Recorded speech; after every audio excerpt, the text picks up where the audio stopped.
বিয়ের 15 দিনের মাথায় জানতে পারলাম আমার বর বেস্ট ফ্রেন্ড বলে যাকে পরিচয় করিয়ে দিয়েছিল, বিয়ের সময়ও যে সব সময় পাশে ছিল। আমাদের বিয়ের অধিকাংশ ছবিতে যে মুখটি দেখা যায় সে আসলে আমার বরের দীর্ঘ বছরের প্রেমিকা। মুহূর্তেই আমার পায়ের নিচ থেকে যেন মাটি সরে গেল। নতুন দেখা স্বপ্নগুলো দুঃস্বপ্ন হয়ে গেল মুহূর্তেই। ওর অফিসের বেশি ছুটি না থাকায় বিয়ের 10 দিন পর আমরা ঢাকায় চলে আসি।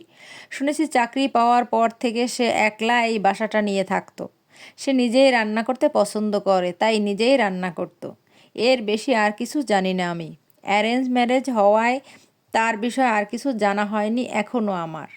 এই বাসায় এসেছি 4 দিন হয়ে গেছে। টুকটাক করে বাসার সব নিজের মতো করে গুছিয়ে নিয়েছি। আমার বর স্বভাবে একটু শান্ত, তবে হাসি খুশি।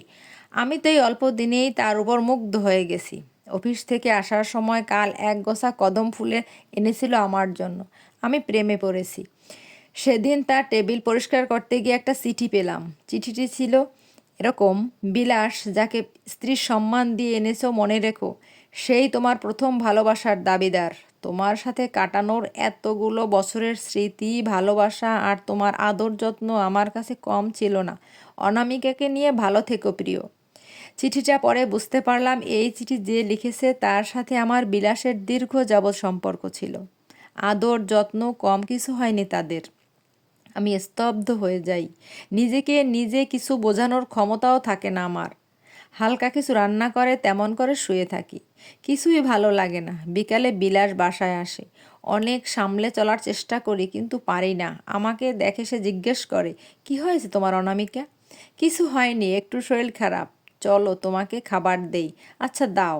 আমি খাবার নিয়ে এসে সে আমাকে খাইয়ে দেয়। আমি জিজ্ঞেস করে ফেলি, তুমি বুঝলে কেমন করে আমি খাইনি? তোমার মুখ দেখলেই বোঝা যায় অনামিকা, তুমি বিষণ্ণ। বীজ বৃক্ষের মতো সে বিষণ্ণতা তোমার সমস্ত আনাচে কানাচে। আর তোমার এত বিষণ্ণ রূপ এত কাছে থেকেও আমি বুঝবো না? সে কি হয়? কাছে থাকলেই কি শুধু ভেতরের খোঁজ পাওয়া যায়? না, যায় না অনামিকা। ভেতরের খোঁজ পেতে অনুভূতিরও অনুশীলন করতে হয়। সে অনুভূতি নিজের জন্য না, তার খোঁজও কি অনুশীলনে লাভ করা যায়? সে খাইয়ে দিতে দিতে বলল, অনামিকা কি হয়েছে তোমার বলো তো? এত বিষাদের রূপ কেন এই অবেলাতে? আমি হেসে পড়ি। তার কথায় আর ব্যবহারে আমি সর্বদা মুগ্ধ হয়ে যাই। কিছুতেই বুঝতে পারি না এই মানুষটা আমাকে কিংবা চিঠির ওই মেয়েটিকে কেন ঠকালো। পরের দিন কিছুই ভালো লাগে না। ঢাকায় প্রীতি নামে আমার একটা বান্ধবী থাকে। গল্প গুজব করলে কিছুটা হালকা হব তাই ভেবে প্রীতিকে বাসায় আসতে বলি। প্রীতি বলে আমার বাসার পাশে বিকেলে তার একটা টিউশনি পড়ানো আছে, সেটা সেরে এই পথে আসবে। গড়িমসি করে সারাটা দিন কেটে যায়। কিছুই ভালো লাগে না আমার। খুব জানতে ইচ্ছে করে চিঠির ওই মেয়েটি কে, কি জানা হলো না। সন্ধ্যা হয়ে যায়, বিলাসও বাসায় ফেরেনি আজ।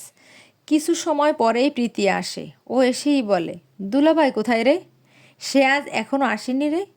কি বলিস? আমি যখন টিউশন পড়াতে আসি সেই বিকেলেই তো দেখেছি এক গাদা কাঁচা বাজার হাতে নিয়ে দুলাভাই তোদের গলিতেই আসলো। শুনে আমি মুহূর্তেই চুপসে যাই। কালো মেঘ আমার পুরো পৃথিবী আঁধার করে দেয়। কাল সে বাজার করে এনেছে। আজ তো আমাদের বাসায় বাজারের কোনো প্রয়োজন নেই। আর ঢাকাতে তার কোনো আত্মীয় নাই যে বাজার করে দেবে। এদিকে প্রীতি বলে উঠল, ফোন দে তো দুলাভাইকে। যদিও গলিতে ঢুকতে দেখেছিলাম, তবুও এখনও পৌঁছায়নি। কোনো বিপদ কি না? আমি তখন হাজার সামলানোর চেষ্টা করার পরও চোখ থেকে জল গড়িয়ে পড়ে। হালকা চিনচিনে ব্যথা অনুভব হয়। প্রীতিকে কিছু বুঝতে না দিয়ে তাকে ফোন করি। বিলাস দ্বিতীয়বারে ফোনটা কেটে দেয় আর মেসেজ করে, আমি একটু বাহিরে আসি, ফিরতে কিছু দেরি হবে, তুমি খেয়ে নিও অনামিকা। প্রীতিকে কিছু বুঝতে না দিয়ে বলি ফোন বন্ধ আছে। গল্প আর হয়ে ওঠে না। সেও টেনশন করতে করতে চলে যায় কিছুক্ষণ বাদে। আমি একা ঘরে গলা ফাটিয়ে ক্রন্দনের শব্দকে বারবার প্রতিঘাত করি। আমার ভেতর ফেটে চৌচির হয়ে শুধু জানতে ইচ্ছে করে কার কাছে আছে এই অবেলাতে আমার বিলাস। মাঝে মাঝে তাকে আমার বিলাস বলতে ইচ্ছে হয় না আর। আবার মনে হয় সে মানুষটা আমার ভালোবাসার তো কোনো কমতি রাখেনি। আমার মন খারাপের খোঁজও তো সে রেখেছে। থাকতেই তো পারে তার কোনো বিষণ্ণ অতীত, ভালোবাসতেই তো পারে সেই বিষণ্ণতাকে সে। কিন্তু অভিমান আমার এখানেই। সেই বিষণ্ণতা যদি এতই মাতাল হয়ে থাকে তাহলে শুধু শুধু কেন আমারে জীবনে তরে তাকে এত প্রহসন? আমি কিছুতেই বুঝে উঠি না, বিলাস অন্য কাউকে ভালোবাসলে, অন্য কাউকে ছাড়তে না পারলে আমারে কেন বিবাহ করলো? কখন যে ঘুমিয়েছি জানি না। মধ্যরাতে বিলাসের কলিং বেলে ঘুম ভাঙে। ঘরে আসলে অনেক কিছু শুনবো বলে ইচ্ছে ছিল, কিন্তু আমি দরজা খুলে তার মুখ চেয়ে আরও বেশি বিষণ্ণ হয়ে যাই। বিষণ্ণের কালো মেঘ তার সমস্ত মুখ ছায়া অবভ করে রেখেছে। সে একেবারের জন্য মুখ তুলে তাকালো না। কাপড় ছাড়তে ছাড়তে শুধু একটা বার বলে, অনামিকা, তুমি না খেয়ে ঘুমিয়েছিলে যে, যাও খেয়ে নাও। আমি জানি সেও খায়নি। মুহূর্তেই আমার ভেতর তার এই বিষণ্ণ রূপ খাঁ খাঁ করে ওঠে। মানুষটিকে ভালোবেসেছি বহুবার।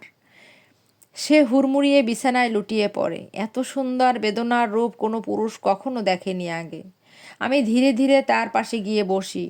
আলতো করে তার চুলে আঙুল গুজে বলি, বিলাস, তোমার এই বিষণ্ণতার কারণ যাই হোক না কেন, আমি এই বিষাদের ভাগ পেতে চাই।